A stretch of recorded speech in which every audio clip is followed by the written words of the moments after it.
the Team Performance Podcast with Spencer Horn and Christian Napier.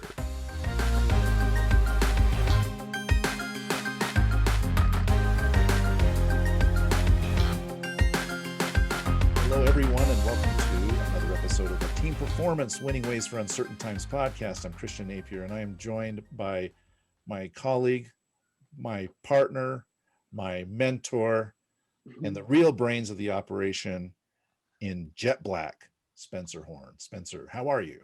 So good. I am excited to be with you, Christian. And yeah, this is a new sweater my wife got for me. She put our logo on it. I don't know if you can see right here.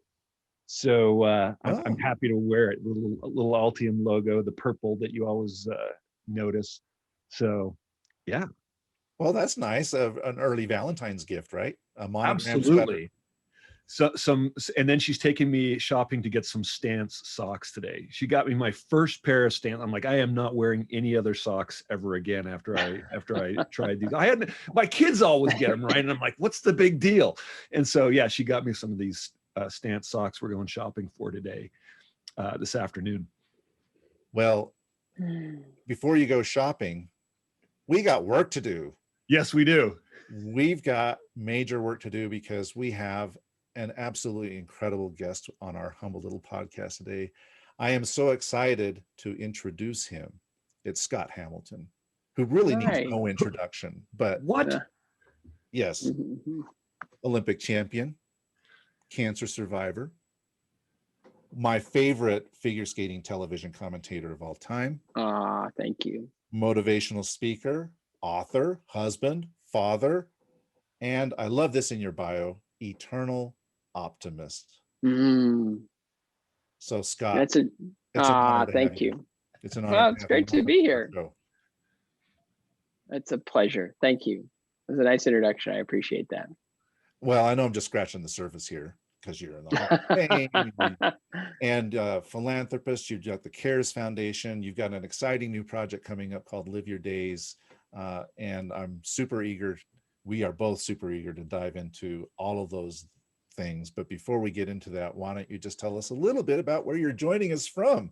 You've got this crazy mantle behind you. I know, it's my office. And it's just, it was like when we bought the house, it was like the sitting room. It was really modern and crazy. It's like, let's just like plain, make it a little more plain. But this fireplace is in here and it's kind of over the top. It looks like something out of like Beauty and the Beast or some Disney movie or something, but it's like, I like it. It's just kind of gigantic. So it's kind of a nice backdrop. And then normally Michelle would be here working over there. She works for me. And then my wife has a little desk over on the other side and she's, over there doing all the family stuff. And so, yeah, this is a very busy room day to day.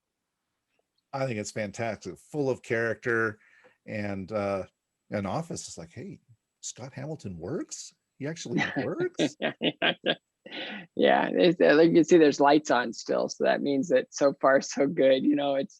It's I skated for a long time. I toured for pretty much 20 years. And when we had our first child, I decided to get off the road entirely. And by then, it was 5 times the amount of work for 5% of the return on investment, so I was kind of like, okay, maybe now's the time to kind of like step away from active skating. Plus I didn't really want to travel anymore because I'd become a father and I just really wanted, I felt like I worked long enough and hard enough where I could just be there for his first steps, first words, and just be really involved as a parent. And that choice was the right one because, he's a great kid. He's now 17 and he has aspirations of going into the military and he's a smart kid, a really handsome kid. He's just hardworking, focused. So couldn't be more proud of the investment we made in him day to day. And my wife's an incredible mother, just really super involved and on it, and almost to that level of extrasensory perception where she can see things coming a year in advance. And she's just an amazing woman and wife and life partner. And so I'm blessed beyond my wildest dreams, and I'm just grateful to still be alive and experiencing all of this.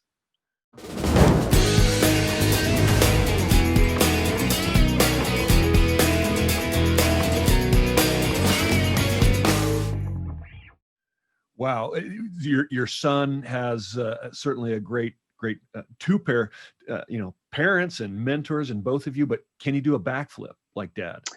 No, and neither can I. So it makes this even, right? So they're right here, but they're not anywhere below like brain down. No, they don't exist anymore. I did my last one 11 years ago, and so that's enough. But that always amazed me. How do you do that on skates? I'm like, I can't even do it on a trampoline. No, it's way easier to do on skates than anywhere else because you have all that speed, momentum, and that force just shoots you right up in the air. So and super hard landing if you don't.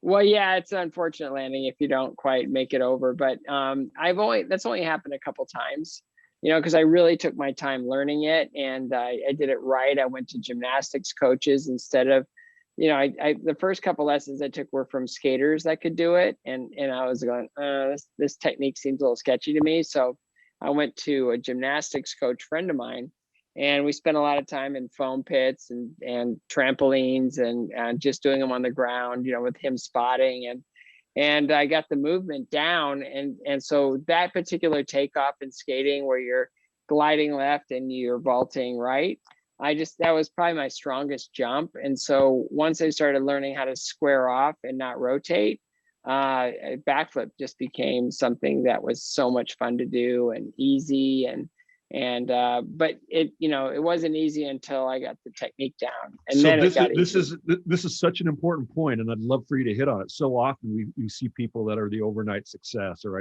they make things look easy. This is one of the things you mentioned in one of the interviews you did, I think with Allison Sweeney, is talking about your road to actually being a gold medal skater, and it wasn't easy. It was years and frustration and challenge and uncertainty. Oh, and a lot of failure, a mountain of failure. You got to work through, failing tests, failing a competition, just, being behind and your peers and trying to figure out a way to catch up. And then there's, we estimated, and when I wrote my book, Finish First, I just general estimation of I've fallen on the ice 41,600 times. So, it's kind of that where it's on the low end, I would think. But, when you look at that and, you're trying to build, your abilities, work through problems, and then dealing with constant failure, it's one of those things where once you have that muscle built where you get up 41,600 times, things, challenges, disappointments, things like that take on a different identity because, that muscle in that, or that, kind of the not callous, because that's a bad word, but that toughness that you build up, resilience of just working through failures with the hope that you'll one day master that trick or that skill. I love that so much. I'd love to be able to quote you on that. Fallen 41,600 times. It actually made me a little emotional when you said that. Yeah, it's hard. I mean, but anything worth doing, if you really, really want to be in something, you have to be willing to fail. And because nothing is easy. And I feel bad. Like when I wrote Finish First, I wrote it for a generation that I felt was kind of getting lost. I was, kind of the millennials, where it's really, everything that comes to them, they grew up native to the digital world, and it's hard for them to, kind of commit to the long haul. It's like building something slowly over a long period of time, when everything is just instant gratification, And so I thought, well, maybe it would serve them, talk about showing up with showing up every day with intention of getting better, committing the long haul, all these different principles that it takes in order to build a successful life, no matter whether it's in sports or entertainment or business or whatever. Those same principles apply to all across the board.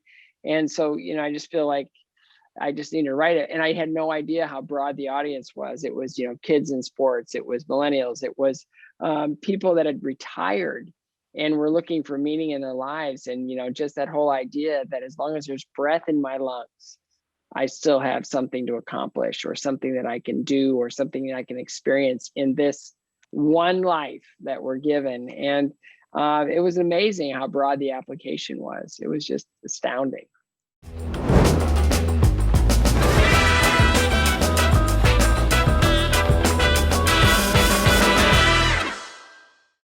Maybe that takes us to what you're doing now, or one of the many things that you're doing now, which is this Live Your Days platform, this concept that you've created, which is very applicable to our current situation, where we're in these crazy uncertain times. A lot of people have lost foundations, whether they were financial foundations or emotional or spiritual foundations. And you have issued a call to presentness. I'm wondering if you can speak a little bit about Live Your Days, how you came up with this concept, what it is, and what you're trying to achieve with it. So Live Your Days actually came out of an interview I did. It was after the diagnosis of my third brain tumor. And, the first one was very scary, and it ignited a mountain of prayer.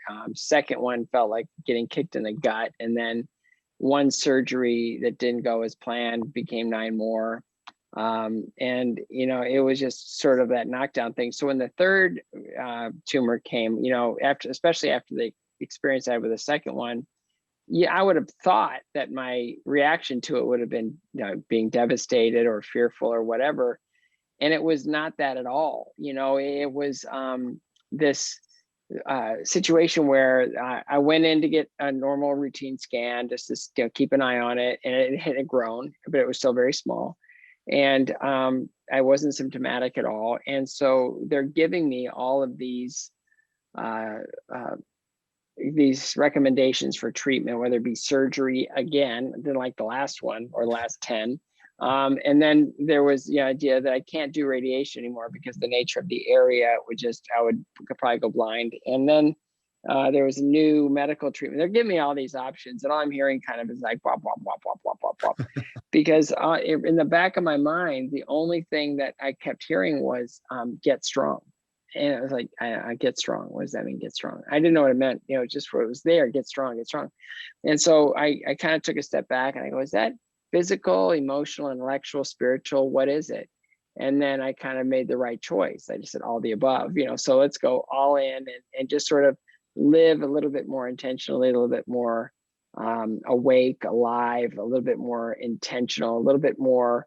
And so I like being on prayer chains. I have a situation like that. And so I agreed to do one interview for people.com.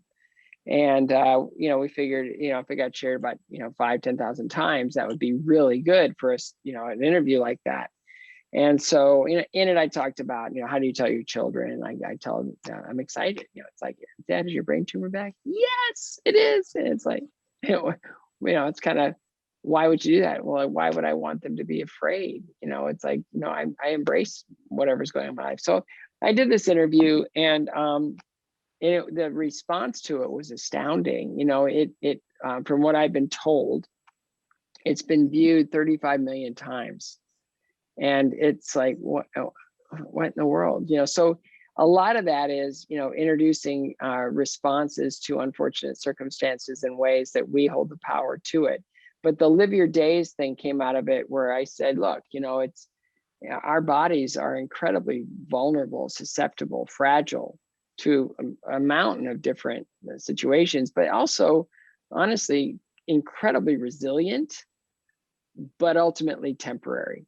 So it's like knowing that,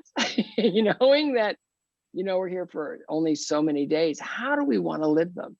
And how do we want to approach each day with intention and really just being present and alive and understanding that this is one of your numbered days. It's, it's like saying that we're temporary isn't being pessimistic or anything. It's just honest, right?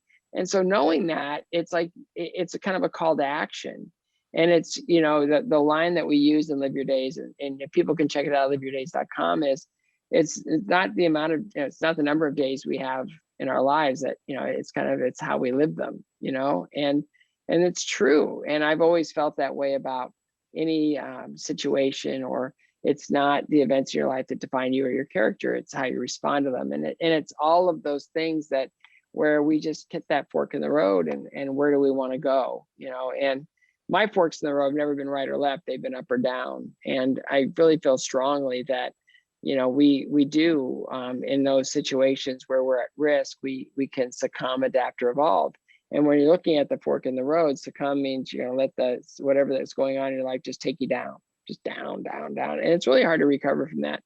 You can adapt and not just to stand at the fork in the road, just stand there and just sort of adapt to whatever's, you know, and just kind of live with it. Or you can kind of take that tough road back and you can evolve. And in that, you're better, different. You're more than you were before out of this situation, this unfortunate situation. So, you know, I heard a little girl say, a 17-year-old girl who lost her leg, student athlete, lost her leg to cancer. And she said in a really, really cool speech, I'll never forget it. She said, "Cancer is the worst thing that ever happened to me." And everybody in the audience was kind of nodding because they were all cancer survivors. And she said, "But I'm here to tell you that cancer was actually the best thing that ever happened to me." And I just, and all of a sudden, all the synapses in my brain were just firing, because I realized that my life was changed forever because of my cancer, and forever and for the better out of my cancer, because I looked at life completely differently post-cancer than I did going in. And I'm grateful. I'm really grateful that if I didn't have cancer, if I never had cancer, my life would look completely different than it does today. And I'm really grateful for it. If I would have had that kind of choice, let's go back, let's rewind and go back to those days. If you didn't have cancer, you could do this. I'd say, no. I need to have that experience. I need to have chemo. I need to have surgery. I need to be able to feel the power of coming back from all those circumstances. And now I look at things differently. I don't worry about stuff, like maybe I would have had I not had to live through that. I see life for what it is. It's a pass. It's an opportunity. It's a beginning, a middle, and an end. And it's like everybody has their own life descriptions, their own challenges, their own wins and losses, their own talents and weaknesses. And so it's just respecting that and trying to be a good husband and a good father, and knowing that they're beautiful, perfect creations of our God, and that He has a plan. And so we just gotta respect that, but also participate in it.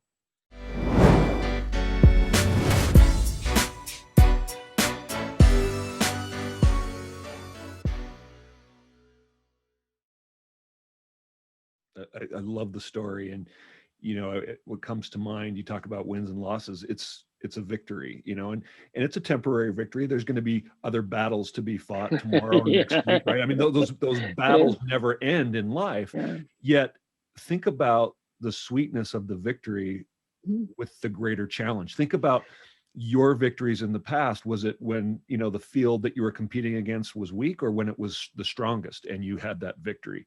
So when you have those mountains to climb, I mean, the view when you get up there and have conquered that, there's more gratitude, there's more humility, there's just, I don't know.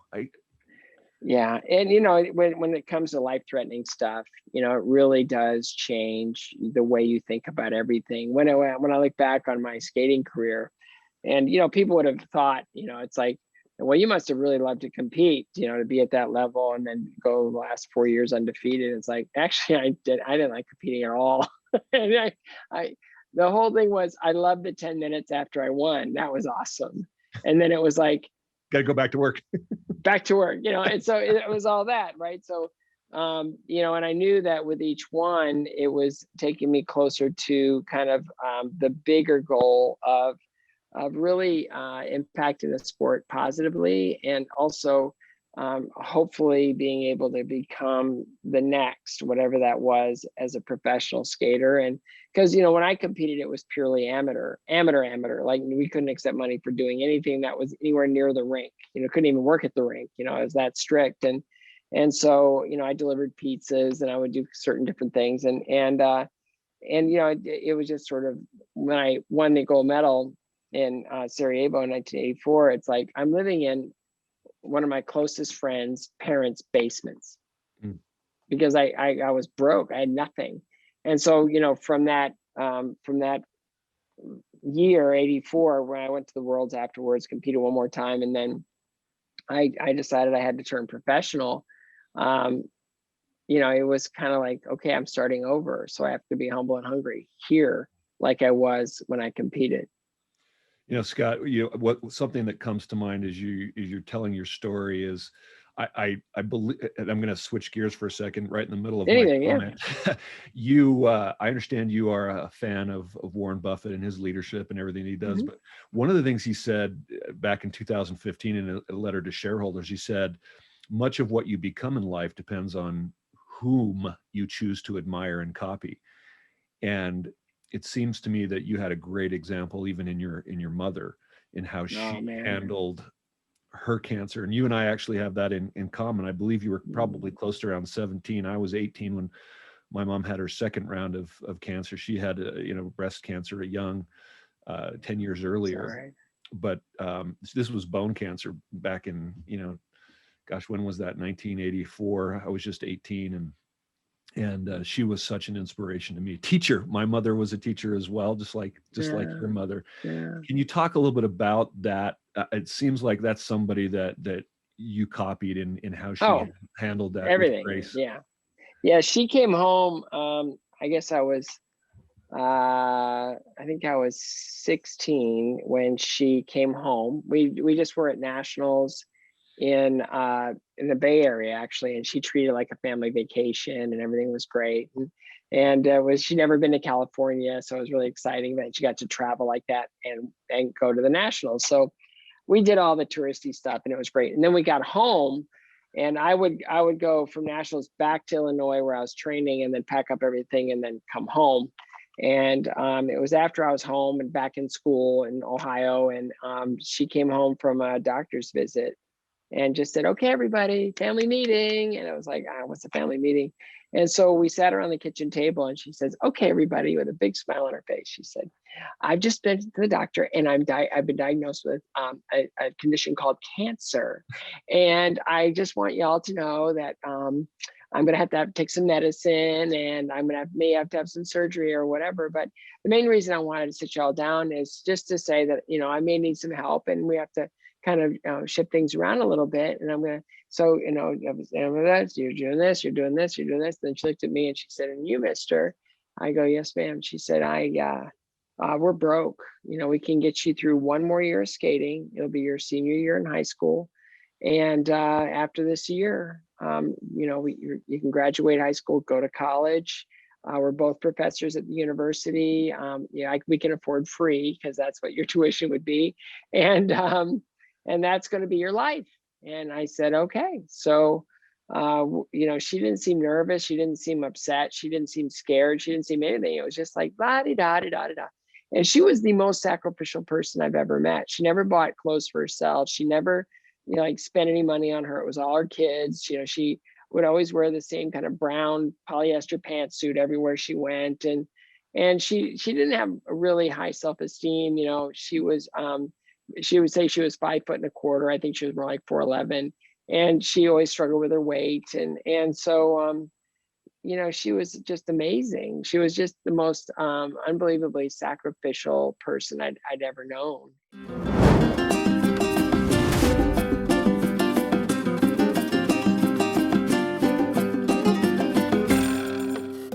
For 2 years, I watched her fight this thing valiantly, and then we were in her room.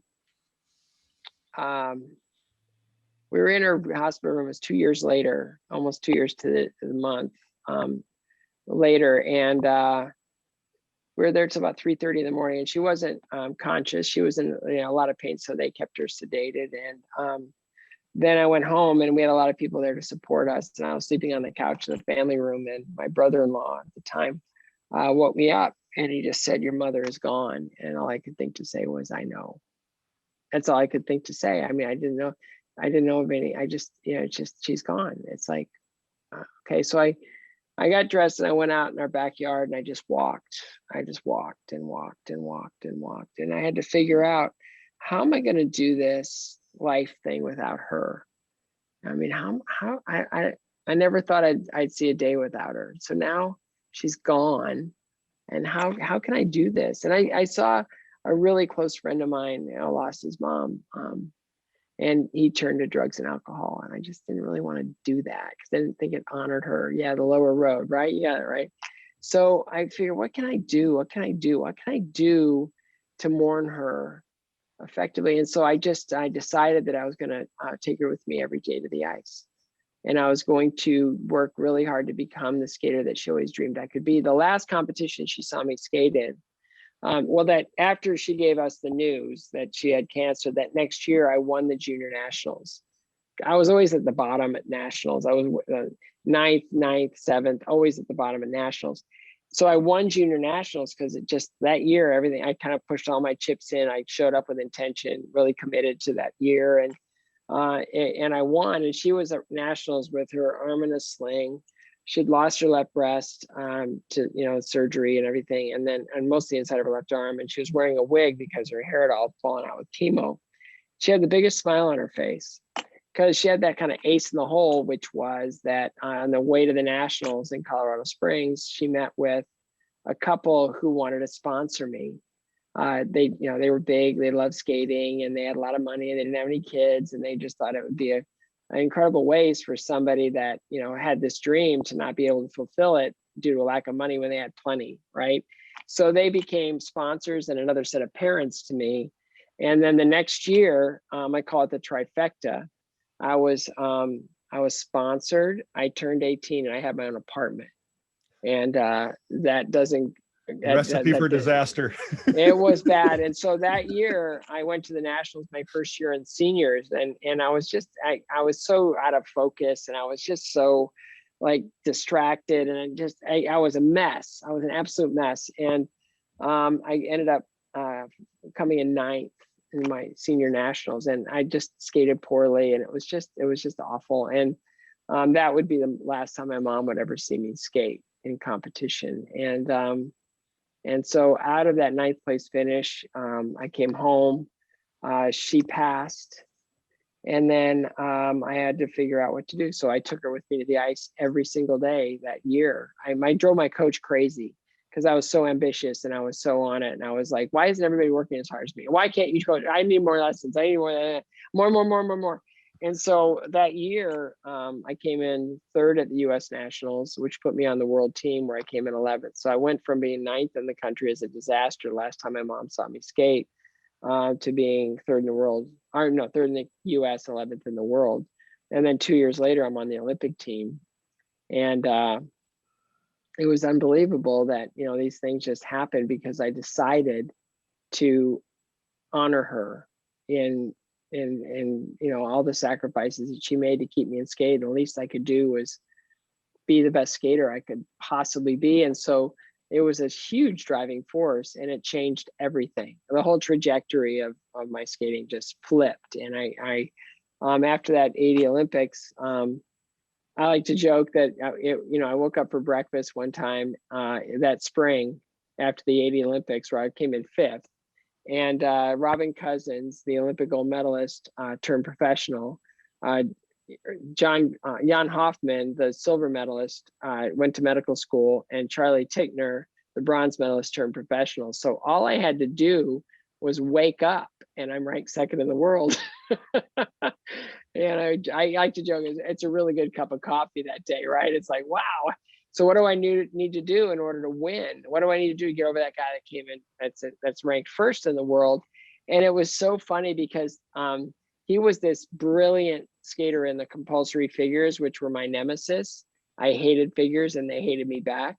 And so I realized that the year that I came in dead last in novice, the year that I fell 5 times in my long and came in dead last, he was on the podium in senior men as this whiz kid, like this 13-year-old whiz kid who, like, he's on the podium at senior nationals when I'm coming in last in novice, man. How do I close the gap there? I mean, that's a pretty big gap. And so I just decided that I had to fall in love with compulsory figures. I had like a part of the job that I actually hated.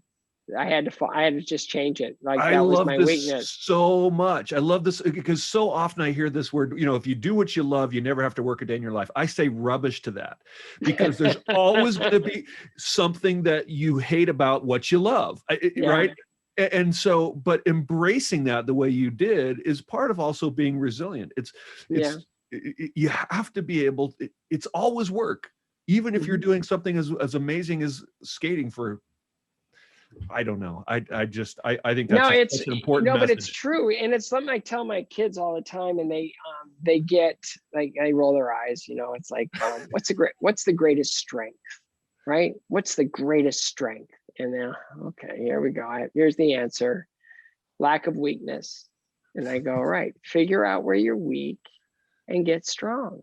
Figure out where you're weak and just like work away at that until you're not weak at that anymore. And like, the more you can do that, the stronger you're going to get across the board. This is my only beef with the whole strengths-based approach. If you just focus on your strengths, well, what if your strengths are to be a jerk? Well, then it's like, you remember the movie The Mask? When you put it on, it actually accentuated your strengths. But if you were a bad guy, it made you worse, right?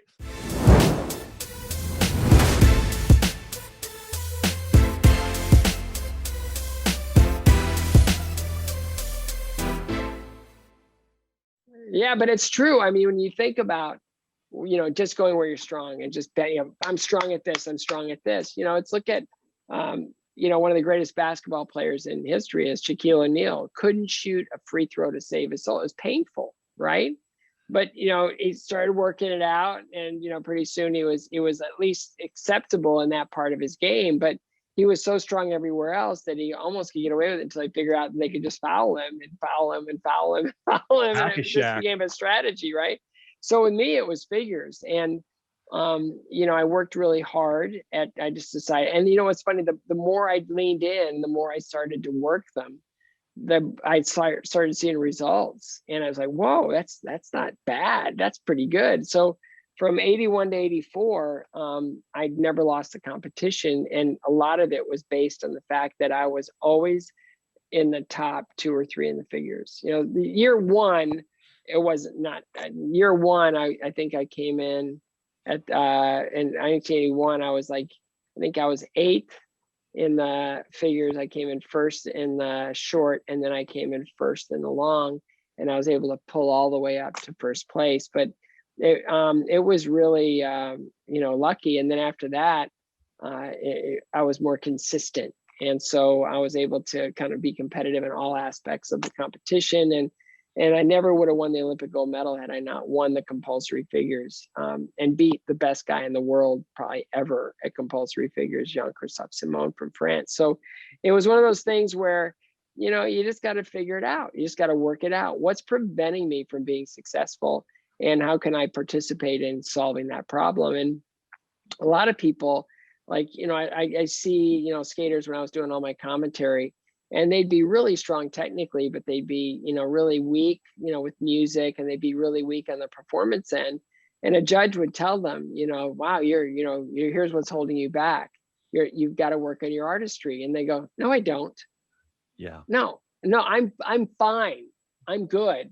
And I'd always look at that and I'd say, okay, well, it's just, that's going to keep repeating itself until you work it out, because you just gotta take that feedback. Because how are you getting in your own way? And all of us get in our own way every day. And it's all, it all comes down to statistics. It's like, where did I score really well and where didn't I, or how did I get this job, this job opportunity, and why didn't I get the job? It's kind of like, it's all based in data, at least in some, or feedback or something else. But I try to warn people against some of it. It's like, there's only really two types of criticism. And this is all part of the Finish First platform, which is, you know, there's there's opinion and there's fact. And you know, you look on all the social media stuff, and people say all these crazy things, and you know, it's insane. And you know, a lot of the criticism I got, was just irresponsible criticism. I had one judge tell my coach, he said, it's really good that Scott's doing better, but you have to, you know, just accept the fact that he's too short to be competitive internationally. And I'm like, well, is that opinion or is that fact?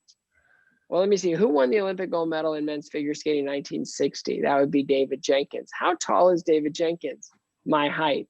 So basically, my whole thing was, I don't want that judge on my panel because she's got some sort of discrimination against short people. So like, okay, as long as I don't have her, I'm fine. And I would just try to present myself as big as possible, because, you know, in that way you're commanding more of the ice and everything else, but it had nothing to do with my height. And that's what I tell people. I go, if somebody criticizes you and there's meat on the bone, right? If somebody criticizes you and you say, well, that's kind of true. It's like, thank you. That was a gift. Now I can kind of try to work on this and try to hopefully get better at it. But if you're unwilling or just going to hear all the criticism and then allow it to crush you, that's bad. Or if you're just going to deny all criticism, that's bad as well. So you have to filter it out. I had a mentor say to me, could you see from their perspective of how that might be true? Mm-hmm. When somebody said something, you know, so-and-so said something about, you know, and I'm like, wow, I didn't really buy into it. Could you see from their perspective how they might see that about you or feel that about you? Yeah. And so that judge that thought I was too short, it was like, okay, that's fine. She just doesn't like short people.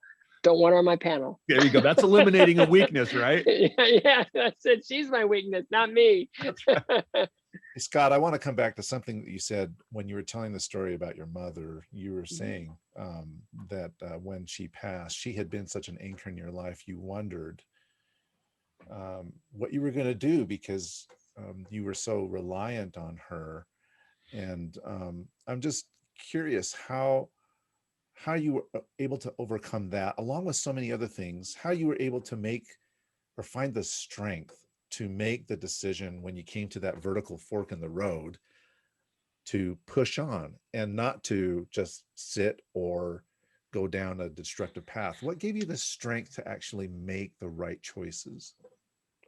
You know, I don't know. I mean, it just felt, I always tell people, there's one thing to react to something, but when something is in your spirit, if something resides in your being that just is telling you to do something, or asking you to respond in a certain way, you kind of have to answer it, and in that's just one of the examples of, you go back to, when I was diagnosed with cancer.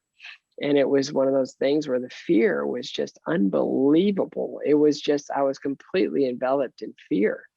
And looking back on it, I've always tried to articulate it well, but I don't know if it was like 5 minutes, 5 seconds, or a nanosecond that fear just flipped. And like all of a sudden, everything within me, it wasn't scared anymore. It was determined. It wasn't fearful of my condition. It was just like I was going to come out swinging. It wasn't like I felt like a victim. I felt like I'm empowered to kind of come and just hit this thing with everything I can. And so in that, I was going to be the best patient they ever had. And it was extraordinary that my mom, sort of came back to me in that time where she would say things like, like this, oh, this chemotherapy, I finally found a way to lose all this weight, or, oh, I love chemo. I've wanted to quit smoking all these years. Now I have no desire. And oh, this chemotherapy, I'm telling you, my hair is so difficult. Now that it's gone, I have these wigs and they're so beautiful and they're so easy. And that was my mom, right? That's how she responded to all of that. And I was like, that's who I want to be. I could just hear it over and over in this infinite loop, kind of like I want to be like that. I want to be like that guy that's really brave in the battle. And I want to really, look at the bright side. And I really want to look at, just all the things that I'm learning. And I want to be that positive influence for people around me. So it's not a pity party, but it's like some sort of, kind of positive party where no one's allowed in my room at the hospital unless they make me laugh, because I wanted to identify that period with laughter and not with, nausea or just through, kind of micro focusing on these drugs that are going into my body and all that stuff. So in that way, I kind of learned to choose. And my mom was a huge example of how to do that.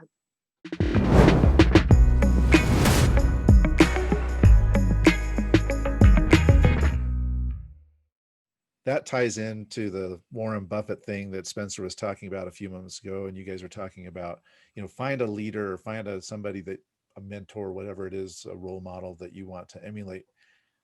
But ultimately, you have to take ownership yourself.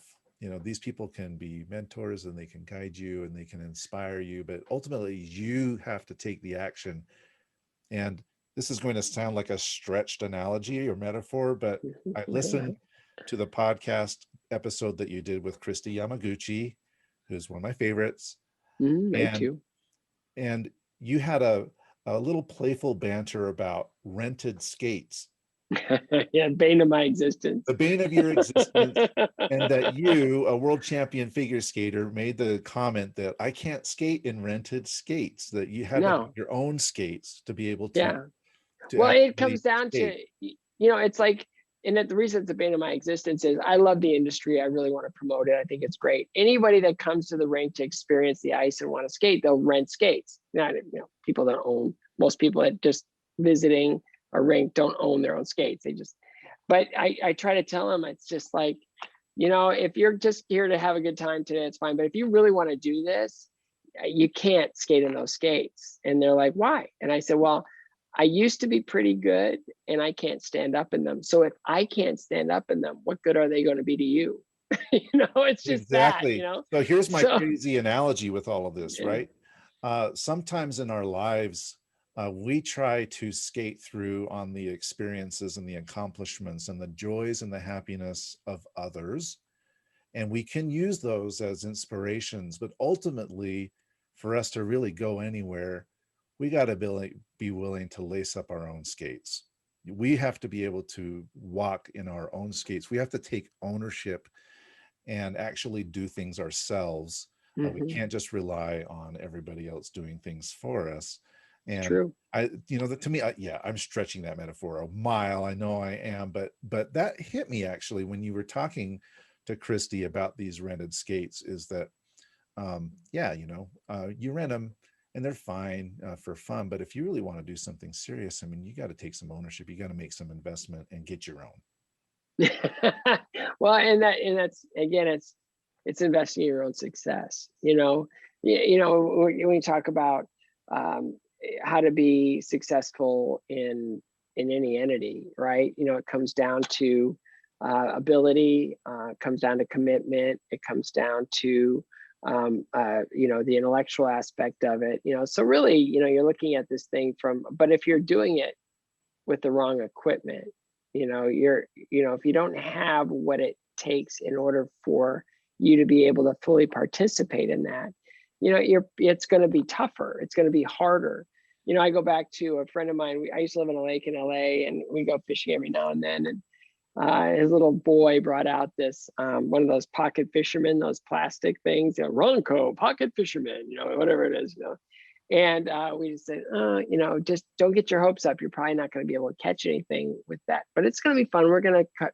He was the only one that caught anything, what's in that thing. So it's not always the case, but if you're looking at committing to a career in X, then you need to have the tools to be able to do that effectively, right? If you want to be in computer design, you're probably going to need a pretty strong computer. If you want to be, in the right sports, let's say you're playing tennis, you want the right racket. If you want to be a great golfer, you're going to need the right clubs. If you're going to, so there's all of those types of things, but generally, they're all extensions of what you are and who you are and what you bring to the table. Because there's a lot of people that have done a lot of really amazing things without like the best of the best of the best, but really just came and just were able to, really rise up to that situation just based on who they were and how they prepared for that particular situation. You know, Scott, we've gone a long time, and you've been so gracious to spend time with us. But you know, one of the things that you've just shared with us, it shows your experience and how you've been able to overcome, which is why I think your message, I know you speak internationally, and you share this message of getting up, of overcoming, of living your days from the Yeah. stage. And it's a message that resonates with all those audiences, because people need that right now. And even though they can't be or go through what you're going through, they all are going through, everybody that's listening to this podcast right now is going through something, and you can be that spark that helps them to go out to get their own skates. And it's just, it's just understanding. It's just, and that's why Live Your Days. If people go to liveyourdays.com, there's this really cool 30-day challenge that we premiered. And it's fun because it just sort of builds those muscles of gratitude, contentment, of, I can actually like positively, just easily, without great effort, I can interact with other people in powerful ways, and at the same time enrich myself and build those muscles of gratitude and joy and a day-to-day type of thing. It's really amazing. But all of it starts with just sort of that decision, that choice. Everything's a choice, right? And it's like, if somebody like, I will be at a rink or something, and somebody will walk in and say, "Good morning." Right. And I go, it's a choice. It's a choice. Have a great day. But it's like, how do we learn from others? How do we get inspired by others? When I look at, all these stories of people that, some I've interacted with, some I haven't, but I look for those people just to, kind of inspire me. Right. So there's a guy named Kyle Maynard. I've never met him, but I want to. And he climbed Mount Kilimanjaro. Well, lots of people have climbed Mount Kilimanjaro, but do you know anyone else besides Kyle that's climbed Mount Kilimanjaro without arms or legs? Right. And it's that old kind of, I think it was Muhammad Ali that said, impossible just takes a little bit longer. Right. And so you look at that and you go, wow. And then other friends that have just experienced unspeakable things that all of us, it would be our worst nightmare. And they've responded to it in the most powerful way you can possibly ever imagine. And it's just life-giving. It's powerful. It's beautiful. It's inspiring. And it kind of allows us to say, well, what choices am I making that are prohibiting me from feeling that power and that joy? And you've got to start using those examples to fuel your fire as much as you possibly can. Wow. Well, I have to say, this has been a fantastic hour. I can't believe that we've already gone almost an hour here. And I know we're just scratching the surface, but if people want to engage in this 30-day challenge of your days, or they want to learn more about the great work that you're doing with the CARES Foundation to support cancer research and low impact ways of dealing with cancer, or they want to learn more about how you can help them, what's the best way, Scott, for them to reach out and contact you? Well, scotthamilton.com. I think you can navigate to all the different things. scottcares.org is the direct link to the Cancer Foundation, where we are turning cancer upside down. That's kind of our big slogan. And it's all based in, we want to only invest in treatment options. We want to change the way people are treated for cancer. Treatment options that treat the cancer and leave the patient alone. Treat the cancer, do not harm the patient. And it's kind of a paradigm shift when you think of radiation and chemotherapy, that, it's very toxic and it's very tough on the body. If we can ignite the body's own immune system to fight the cancer, recognize it for what it is, then bingo, now we have a cure that is a legitimate cure that really doesn't have these long-term effects that normal treatment options, like current treatment options, do, except for maybe proton therapy and whatever immunotherapy exists right now. So we're really working hard towards that. Liveyourdays.com. We were lucky enough to get the URL, and it's a fun place to visit to get inspired. And we've had 8 conversations with familiar people. People like Robin Roberts and Kevin Nealon and Christy Yamaguchi and Ali Sweeney and Vern Lundquist and Bart Miller to Mercy Me. There's some great conversations. Marcus Whitney, who I'm a stalker fan of. There's all these great conversations in there that allow us to kind of go, oh, they built their life like this. I kind of relate to that. Or that was really fun, and getting to know something about peek behind the curtain type of thing like we're doing now. And then there's the 30-day challenge, which is just a daily reminder of just, ways of building those muscles within us to, be, more alive than we've ever been, or at least appreciate it more than maybe we had before. All right, fantastic, Scott. We'll put all those links up on our podcast so that people can Thank find you. them and get in touch with you and learn more about the great work that you're doing and participate and start to live their days. Yeah. Spencer, if people want to learn more about how you might be able to help them, what's the best way for them to contact you? Thank you so much, Christian. Before I do that, one thing I wanted to say, Scott, before we go is, when my wife and I watch skating events, we love your work as an analyst, as a commentator. Oh, thank you. And you are so good and so real, just like you've been with us, so easy to talk to, that it's just so easy to listen to you when you're out there. And we just love it. And one of the faceless millions of fans when you're out there. Anyway, you can reach me at altiumleadership.com. That's ALTIUM leadership.com, or email me, Spencer@altiumleadership.com. And Christian, what about you? How can people find you? You can find me at my website, gp4.com. That's gpfour.com. Or you can email me at cnapier@gp4.com. Look for me on LinkedIn as well. And happy to speak with anybody. This has been fantastic, Scott, and it's been a real honor and a privilege for us. Thank you so much for joining our podcast. Listeners, please like and subscribe to our podcast, and we'll catch you again soon. Thank you.